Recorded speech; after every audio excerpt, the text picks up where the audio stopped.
Ayun po. Mag-start na po ako, ano? So, ang topic ko po for today is about believing for the best. So, ngayon po, ano na ba ngayon? March 22, ano po? Ay, 23. March 23, 2025. So, nasa fourth quarter na po tayo first quarter na po tayo ng 2025.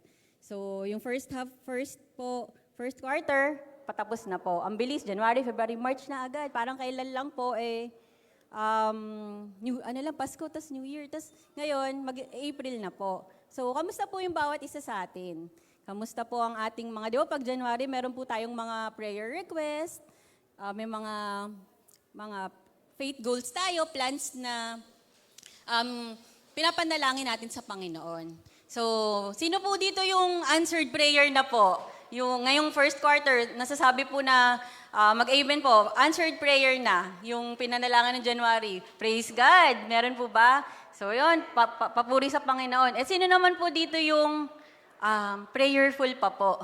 Hopeful pa na nagtitiwala ako na sa darating ng mga buwan, sa darating or taon, hindi po natin masabi, ay didinggin po ng Panginoon yung ating panalangin.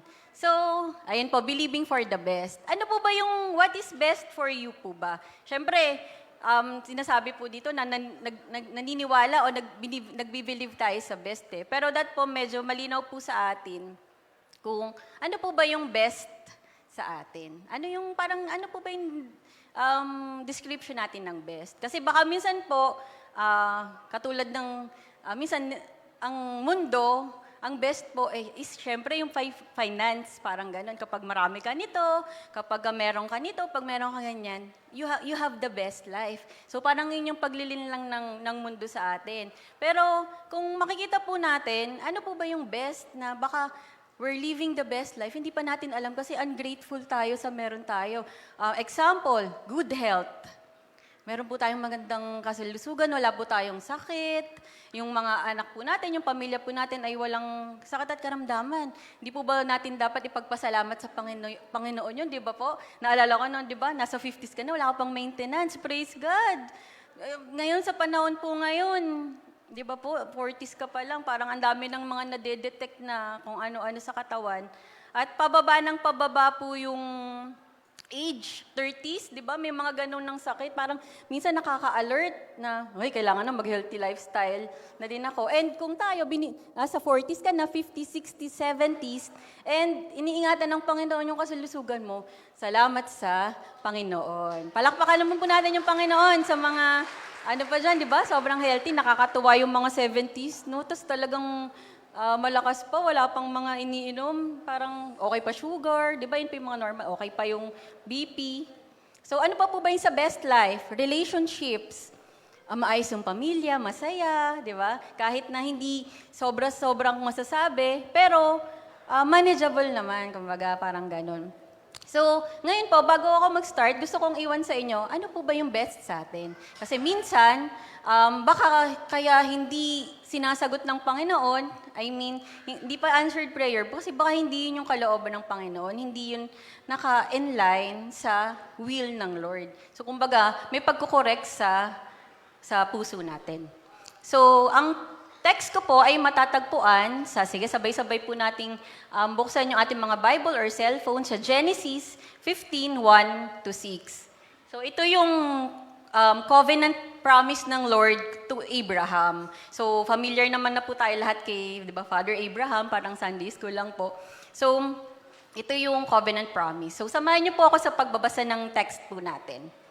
So pagkatapos noon, nagsalita ang Panginoon kay Abram. Abram pa yung, hindi pa siya nagiging Abraham dito. Sa pamagitan ng isang pangitain. Sinabi niya, Abram, huwag kang matakot dahil ako ang magiging kalasag mo at gagantipalaan kita. Pero sinabi ni Abram, Panginoong Diyos, ano po ang halaga ng gantipala niyo sa akin dahil hanggang ngayon ay wala pa po akong anak. Ang magiging tagabagmana ko po ay si Eliezer na taga Damascus. Dahil hindi niyo po ako binigyan ng anak, kaya isa sa mga alipin ng sambahayan ko ang magmamana ng mga ari-arian ko. Sinabi sa kanya ng Panginoon, hindi siya ang magmamana ng mga ari-arian mo, kundi ang sarili mong anak. Pagkatapos, dinala siya ng Panginoon sa labas at sinabi, masdan mo ang mga bituin sa langit. Bilangin mo kung makakaya mo, magiging ganyan din karami ang lahi mo. Nanalig si Abram sa Panginoon at dahil dito, itinuring siyang matuwid. So, background po ng story, no? Sa Genesis, bago po to, nangusap na yung Panginoon kay Abraham. Sabi niya, Abraham, from Haran, kailangan mo lumipat pinapalipat na siya ng lugar kung saan siya dadalhin. At yun yung sa Kanaan. Kasama si Lot ng asawa niya at ang kanyang mga pamilya. From Haran, lumipat po sila sa Kanaan. And from Kanaan, nandun po, pinagpala po sila ng Panginoon. Marami silang mga hayop, may lupain nila, napakalawak. So, tapos ito yung sunod na, nangusap uli yung Panginoon kay Abraham. Sabi niya, noong una pala na-encounter ni Abraham yung Lord, sinabi na din ni God na magkakaroon siya ng anak. At, di ba, kasing rami yung last week, kung matatandaan po natin, nabanggit na ni Pastor Renz, kung di ako nagkakamali sa Genesis chapter 12 po, na paparamihin ng Panginoon ang lahi ni Abraham na kasing rami ng mga bituin sa langit. Ganun karami yun. And background of the story po, matanda na po sila noon. 75 years old na po si Abraham nung tinawag siya ng Panginoon. Imagine, 75 po. At wala po silang anak ng asawa niyang si Sarah dahil baog po si Sarah. Tapos dito po sa Genesis chapter 15, nagsalita uli ang Panginoon sa kanya at sinabi yung pangako ng Panginoon sa kanya na magkakaroon siya ng anak. Tapos di ba pinalabas pa siya para ma-vision niya yung sinasabi ng Panginoon para yung hope niya talagang makita niya. Nakikita mo ba yan? Nakikita mo ba yung mga bituin sa langit, ganyan karami. Bilangin mo, sabi niya, bilangin mo kung makakaya mo.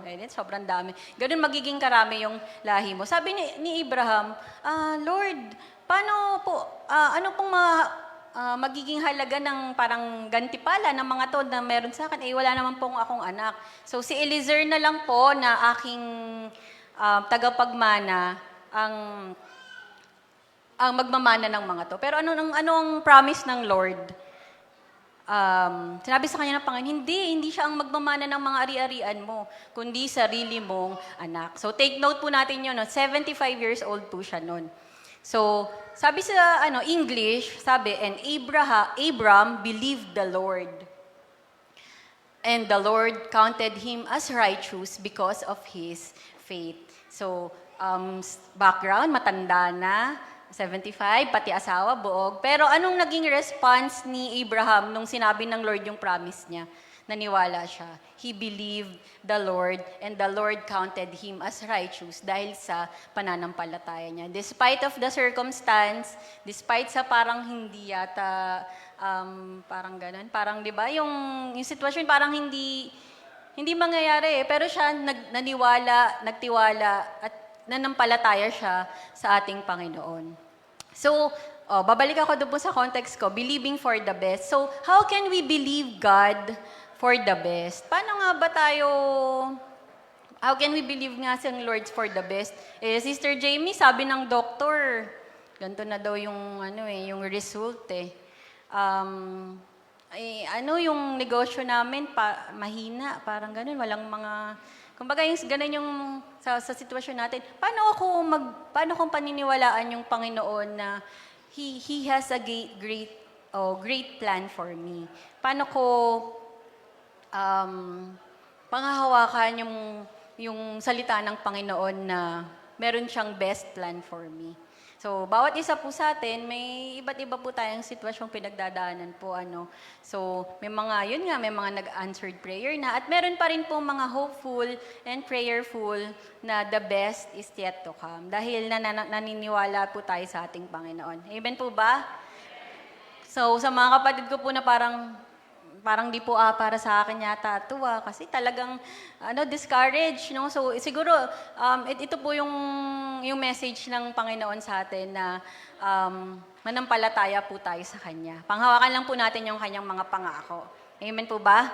Sige, may 3 points on how can we believe God for the best. So number 1, So to believe is to have faith in Him alone and His power. So ang para po do tayo ma-claim natin or ma-embrace natin yung God's best for us, kahit wala pa, parang despite our circumstance, we have to have faith sa Kanya lang at sa Kanyang kapangyarihan. Minsan kasi, ano po ba yung faith? So, lagi naman na po natin itong naririnig, di ba po, yung pananampalataya.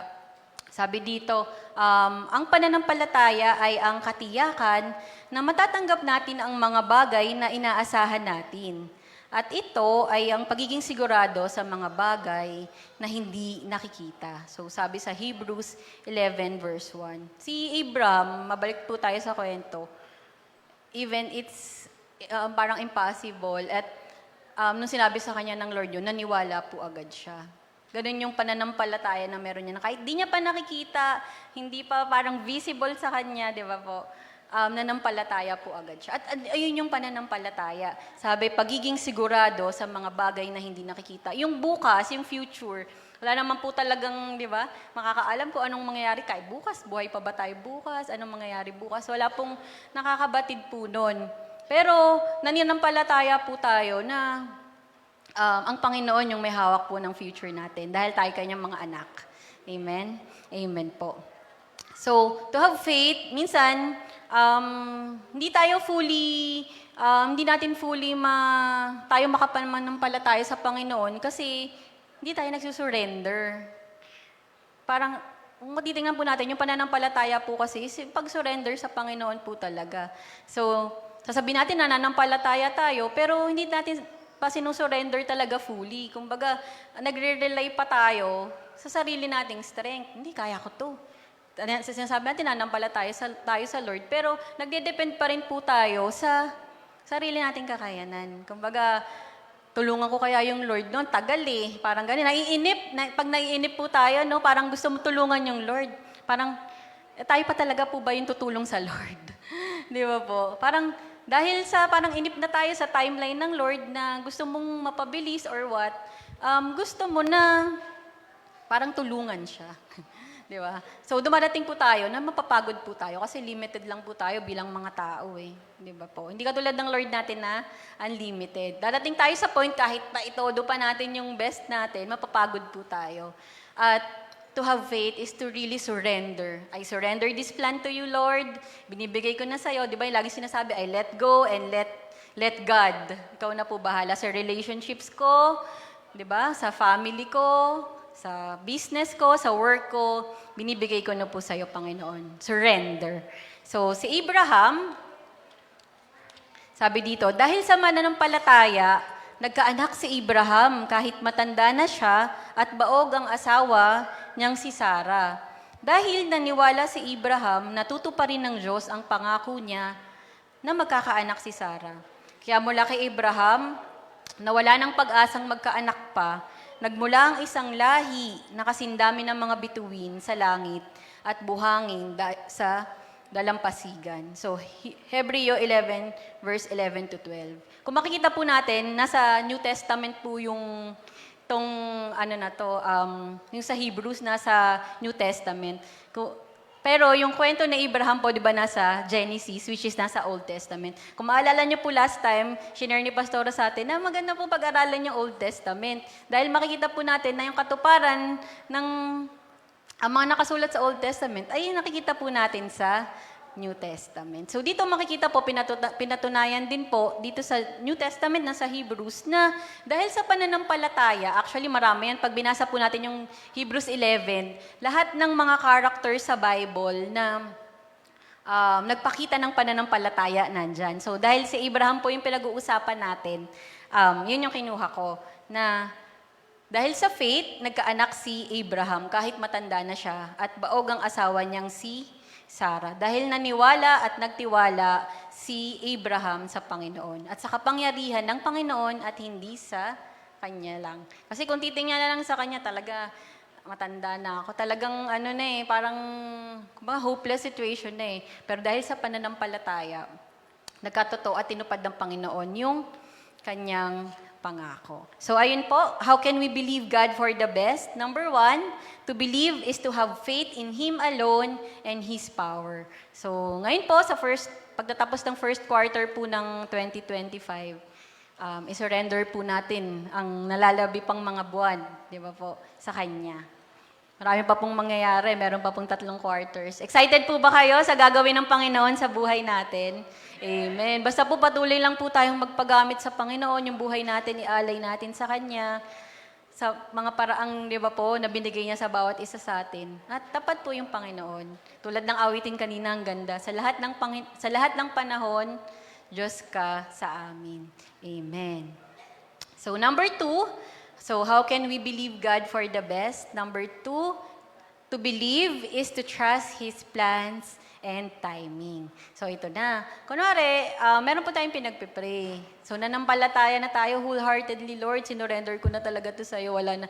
As in, na talagang patirapakan na talaga, Lord, ito na, surrender na. At sa pamamagitan ng pag-surrender na pagtitibay, di ba po, yung relasyon natin sa Panginoon. Kasi mas nakikita yung lordship niya kung sino siya sa buhay natin At mas lumalalim po yung pagkakilala natin sa Kanya sa bawat araw, yung relationship natin sa Kanya.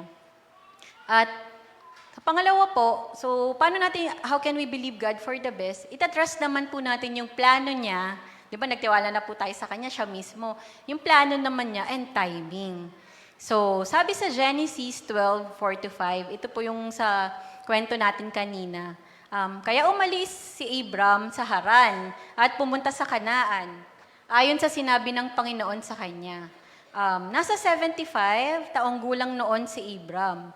Sumama sa kanya ang pamangkin niyang si Lot, kasama rin niya ang asawa niyang si Sarai at ang lahat ng ari-arian at aliping na tipon nila sa Haran.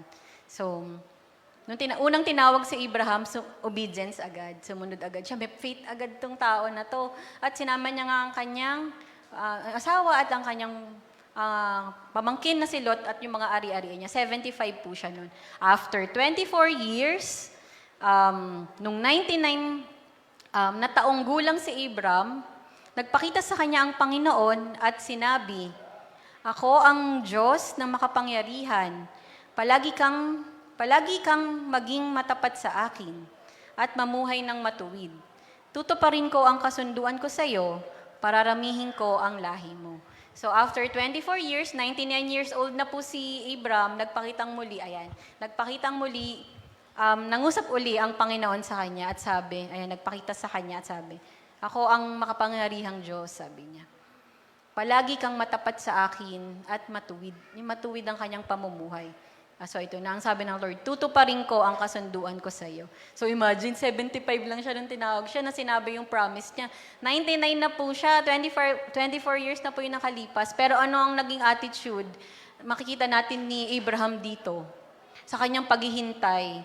Anong sabi dito? Palagi kang matapat sa akin at mamuhay ng matuwid. Kamusta po tayo habang tayo po ay naghihintay sa pangako ng Panginoon? Kaya po ba natin yung maghintay ng 24 years?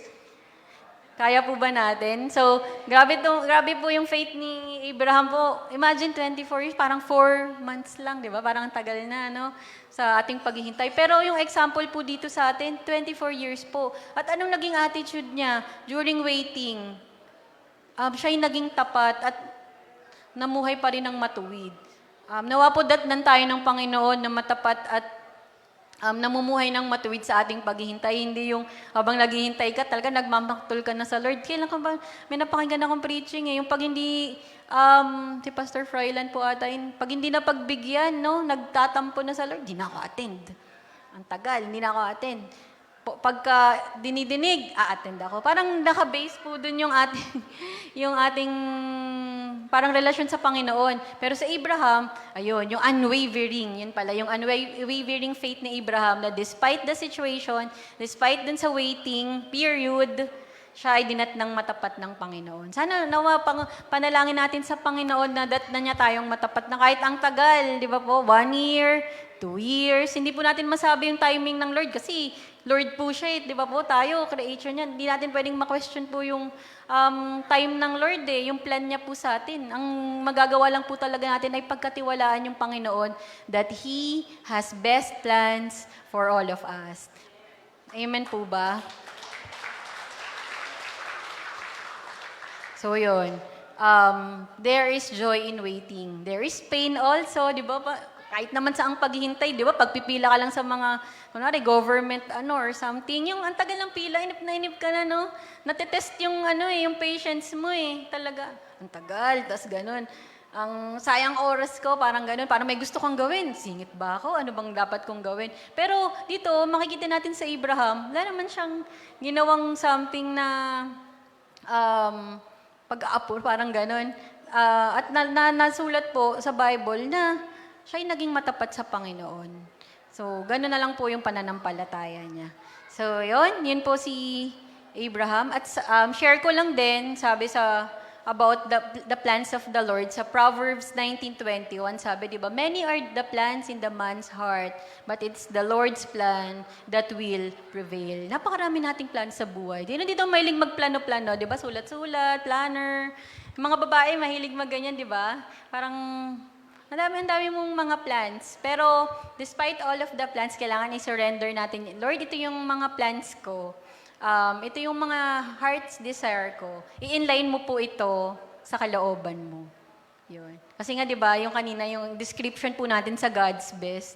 Baka yung best for us, ay hindi naman po yun talaga yung best for the Lord. Siyempre, mas nalalaman ng Panginoon yung what's best for us. Baka yung hinihintay natin, kaya hindi po binibigay, baka kapahamak pa po natin, di ba po? At minsan, yun nga, may mga sagot yung Panginoon na lagi naman nating napapakinggan na yes, no, and wait. So, pag sinabi ng Lord na no, i-accept po natin yun at i-embrace na. Sige, Lord, alam ko na mas mabuti po yung plano niyo kaysa dito sa plano ko. At pagka-wait, kumbaga, ano po tayo, parang sa mga furnace po ba, yung pinipino pa po tayo, meron pa talagang inaano sa atin. Yung maybe our character, our faith, inaano pa po, ina-enhance pa ng Lord. Para pag binigay na yung prayer natin, babalik natin yung papuri sa Panginoon at hindi sa ating sarili. Amen po ba? So yun, tatlo lang po ito. Sa pangatlo ko po, so how can we believe God for the best? So, letter C, number 3, to believe is to hope no matter what. To believe is to hope no matter what. Sabi sa Genesis 17, verse 17, na marinig ito ni Abraham, nagpatira pa siya bilang paggalang sa Diyos.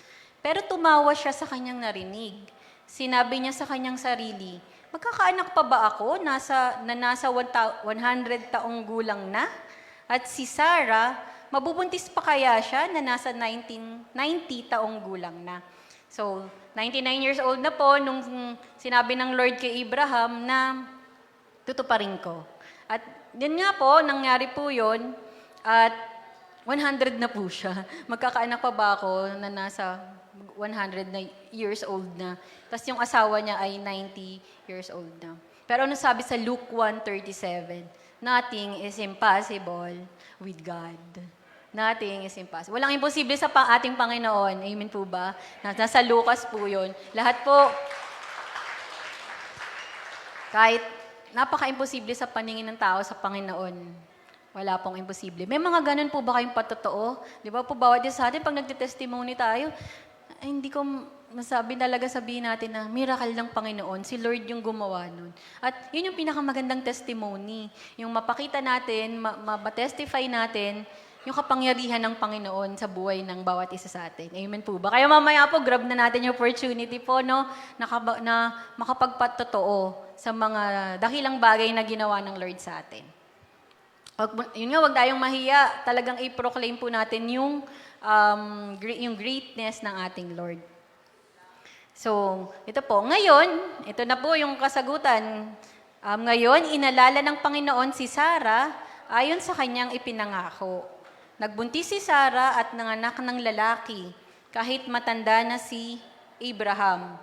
Isinilang ang sanggol sa panahon na sinabi noon ng Diyos. Pinangalanan ni Abraham ang sanggol na Isaac.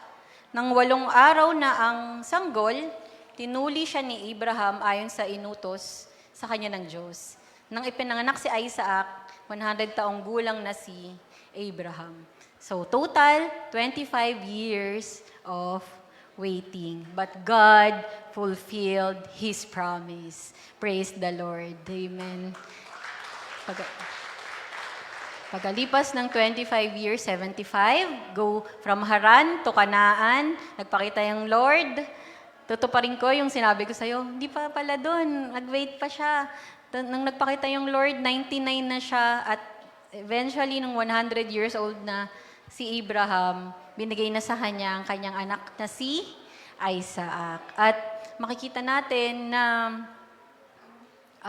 tinutupad ng Panginoon ang kanyang pangako. Ano po ba yung pangako ng Panginoon sa bawat isa sa atin? Panghawakan po natin yung kanyang mga pangako.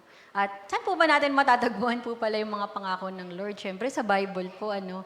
So, hindi po naman basta pangako ng Lord yun, tapos hindi naman pula tayo nagbabasa ng Bible.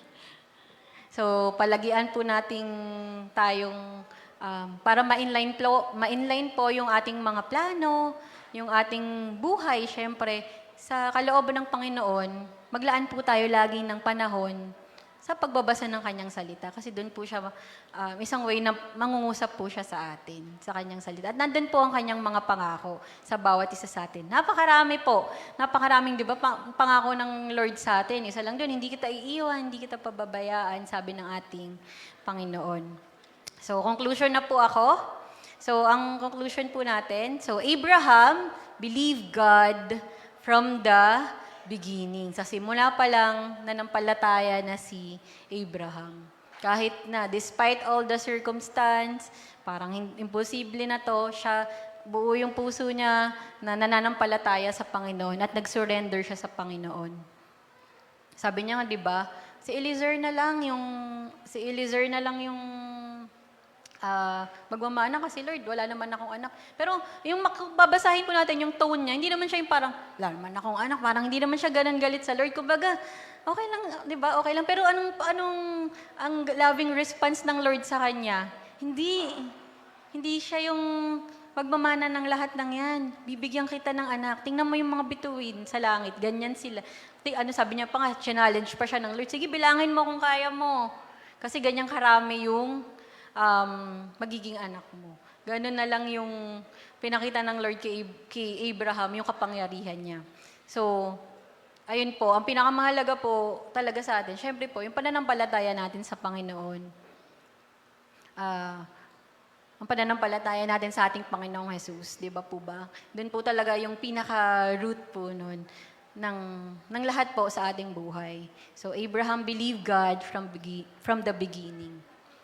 He trusted God's plan and timing, and he hoped for the best no matter what his circumstance. Naniwala siya sa plano, sa timing ng Panginoon na maganda yung plano ng Panginoon sa kanya. Ganun din po sa atin dahil tayo po'y kanyang mga anak. Di ba po sa Jeremiah 29:11, di ba po, may magandang plano, may magandang future yung bawat isa sa atin na hinanda na ng Panginoon para sa kanyang mga anak. Panghawakan lang po natin yun. And so, yun po, to believe is to have faith, trust, and hope in God for the best. So, para po,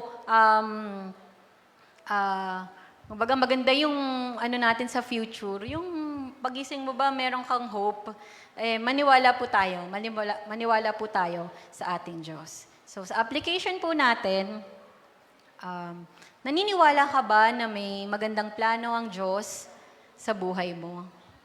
Naniniwala po ba tayo na may magandang plano ang Diyos sa buhay mo?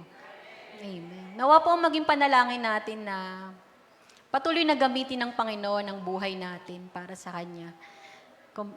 Bawat araw ng buhay natin, sa anumang mga ginagawa natin, sa trabaho, sa bahay, kung saan po man tayo tinawag ng Panginoon, lagi nating tanongin sa Lord, Lord, what's my purpose in life? What's your plan for me? Kasi mahirap po yung gising na sa umaga, ano ba yan? ano bang gagawin ko sa buhay ko? Parang lost, parang alam mo yung gano'n, feeling lost, parang gano'n. So, ang direction po natin, balik lang po talaga tayo sa ating Panginoon lagi. Pag tayo parang naliligaw, parang di mo alam anong bang gagawin ko. Hindi ka maka-move on eh. Hindi ka maka-move forward.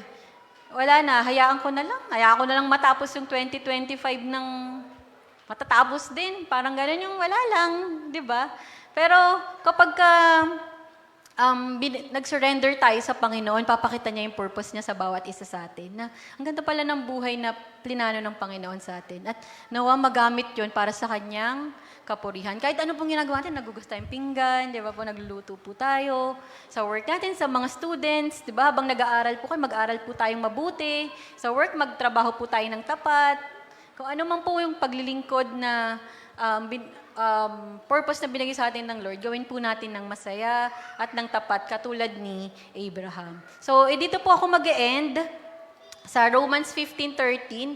Nawa po, panghawakan po natin itong Bible verse na to sa bawat araw. Sabi dito, nawa ang Diyos na nagbibigay sa atin ng pag-asa, ang siya ring magbigay sa inyo ng buong kagalakan at kapayapaan dahil sa inyong pananampalataya sa Kanya, para patuloy na lumago ang inyong pag-asa sa pamamagitan ng banal ng Espiritu. Ang Diyos lang po ang nagbibigay sa atin ng pag-asa. Sa buhay na puno ng, di ba po, problema, ang Diyos ang ating hope, ang Lord ang ating pag-asa. At siya rin yung nagbibigay po sa atin ng joy at peace, ng kagalakan at kapayapaan. Kung sa mga oras na po ito, parang wala po tayong kapayapaan, hindi tayo makatulog ng maayos, nakakaisip ng mga pinagdadaanan natin, panghawakan po natin na ang Diyos na nagbibigay sa atin ng pag-asa, ang siya rin po nagbibigay sa atin ng kagalakan at kapayapaan. At yun po yung masasabi ko for me, that's the best na gusto ng Lord sa atin. Yung meron po tayong joy and peace. Mahirap po kasi pag wala po yun eh. Hindi ka makatulog, stress ka na. Pero kapag ang Lord, yung Lord mo, yung nangunguna sa'yo, binibigyan, despite sa mga nangyayari, sa mga situations na kinakaharap natin, binibigyan niya tayo ng joy and peace para kaharapin ito. Amen po ba? At para patuloy tayong lumago ang inyong pag-asa sa pamamagitan ng Holy Spirit, ng banal na Espiritu. Ang banal na Espiritu ang magpapalakas po sa atin, na nasa atin. Siya po yung magpapalakas po sa atin sa bawat araw. So, ayun po. So, how do we believe God for the best? Ayun po. Ibigay po natin ang ating pag-asa, di ba? We hope in Him po. So, ayun po. Samahan niyo po ako sa pagkakatayo. Para po sa ating pangwakas na panalangin.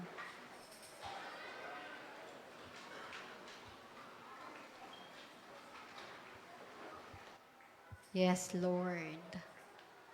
Amang banal na makapangyarihan sa lahat, Lord, tunay na salamat, Panginoon, sa oras na to na pinagkaloob niyo po sa amin, Panginoon. Nasa pagtatapos na po kami ng first quarter po, Lord, ng 2025. At may habang journey pa po ang nasa harapan namin, Lord, sa mga araw na darating. Yung mga buwan, Panginoon, na susunod, patuloy naming inaalay sa iyo, Panginoon. Patuloy naming dinudulog sa iyo ang mga plano namin, Panginoon, yung mga desire namin, Panginoon, para sa amin at sa aming pamilya, Panginoon. Apart from you, Lord, hindi namin po ito kaya, Panginoon. Kaya, Lord, sa oras na to, nagsusurrender po kami sa iyo, Panginoon. Nang may pananampalataya, Panginoon, that you plan, Lord, and have the best for us, Panginoon. Lord, patuloy na ikaw ang aming magiging pag-asa, Lord. Sa iyo, pinapanalangin namin, Panginoon, na patuloy mo kaming bigyan ng kagalakan, Lord, at kapayapaan, Panginoon, na nagagaling sa iyo. Para sa mga kapatid ko, Panginoon, na dumaranas, Panginoon, ngayon ng mga pagsubok, Panginoon, na tila, Lord, napaka-imposible na ng kanilang sitwasyon. Pagod na po sila, Lord, at umiiyak sila sa iyo, Panginoon. Mangusap ka sa kanila, Panginoon, yakapin mo po sila, Panginoon. Sabihin sa kanila, Panginoon, na Ikaw, Panginoon, ang aming pag-asa, Panginoon. Ikaw ang aming hope, Panginoon. At despite, Lord, sa mga circumstance namin, Panginoon, na kinakaharap, alam namin, Lord, at makakaasa kami na walang imposible sa iyo, Panginoon. Basta kami mananampalataya, Panginoon. Marami kaming plano, Panginoon, pero ang dalangin namin, Panginoon, ay i-inline mo, Panginoon, ang aming mga plano, Panginoon, sa kalooban mo, Lord. Kung nakikita mo, Lord, na may mali sa aming mga puso, Panginoon, Ikaw po, Lord, yung magtama nito, Panginoon. At makita namin, Lord, yung mas best na plan mo para sa amin. Sinusuko namin, Lord, yung mga kasalanan na meron kami, Panginoon. Patawarin mo nga po kami, Panginoon. Nang sa gayon, Lord, move forward na kami, Panginoon, at makapagsimula muli, Panginoon, kasama ka. Salamat, Lord, sa oras na to.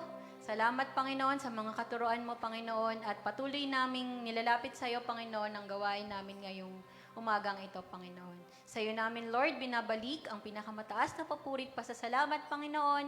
Ikaw ang aming Diyos na buhay, Panginoon. Salamat po. In Jesus' name we pray. Amen. Amen.